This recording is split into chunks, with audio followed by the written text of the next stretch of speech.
8:47 a.m. Pacific Standard Time, 12/13/2011. Mid-morning, going into the lunch hour, um, going into that time, is we had the gap up. That's that market up. And you can see that it was one, two, three, four teenies. And that was everyone buying on an FOMC meeting. We got up to the high here to 7 teenies, and then that's that long reversal of that S&P 500. Once again, headline events were driven by Merkel's comments. Now that people are starting to get over it, you're ascending back up and you're coming off that bottom. 1, 2, 3 teenies. Okay? So the round trip from this original opening gap is that you've had those teeny highs up here, 7 to the high side, to the reversal, and now we're back and we're making this market, and the time is 8:48 a.m. Pacific Standard Time on the S&P 500, within the S&P 500 bid and ask. So the shorts cover here to this area. We'll be watching on this time frame between the buyer and the seller, or seller and the buyer, is where they are going to be price weighted, and what kind of an agreement will that buyer and seller intraday agree upon at certain price levels. So MMTs, as we go through how strong Google is and the S&P is, that with the S&P being strong off the bottoms, the leaders in the S&P 500 contribute to this. So you can always take a look at how Google's trading $8. It's 8:49 a.m. and the bounces and where failures will come into price, and using that futures market as well. Okay?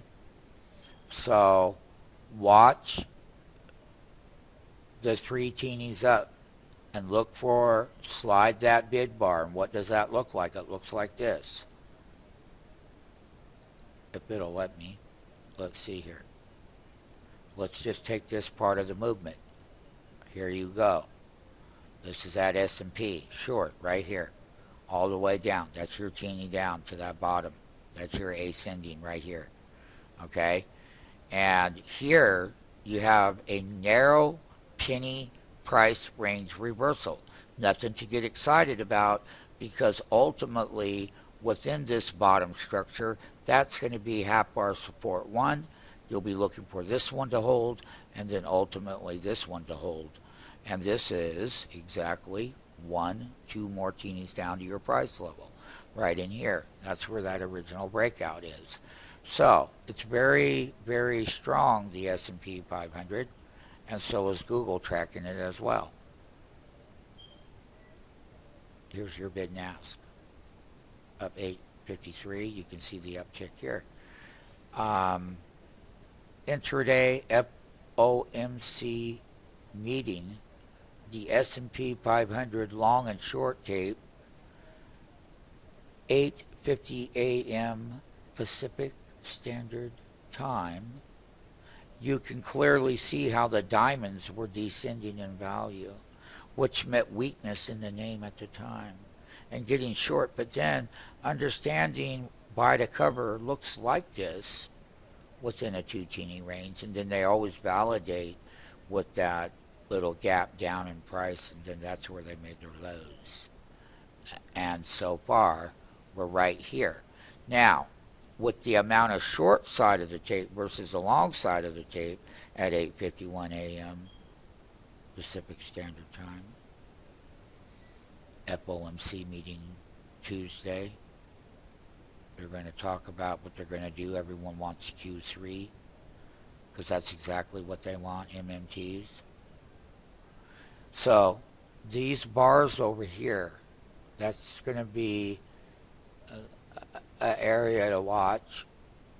This bar, so it'll be half bar here, and here, and here, and your half bar here is where if you're going to break this low here, that means that this reversal and very narrow penny range. I mean, this thing could go up to those teeny line out of right up here. 1, 2, 3 is right here, and 5 is up here, right? And you can see where 5 teenies are. And right now, there's no commitment between the buyer and the seller on the S&P.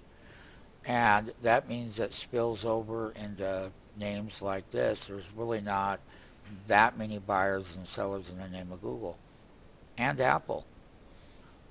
So that's our update on the bottom up S&P 500 intraday morning.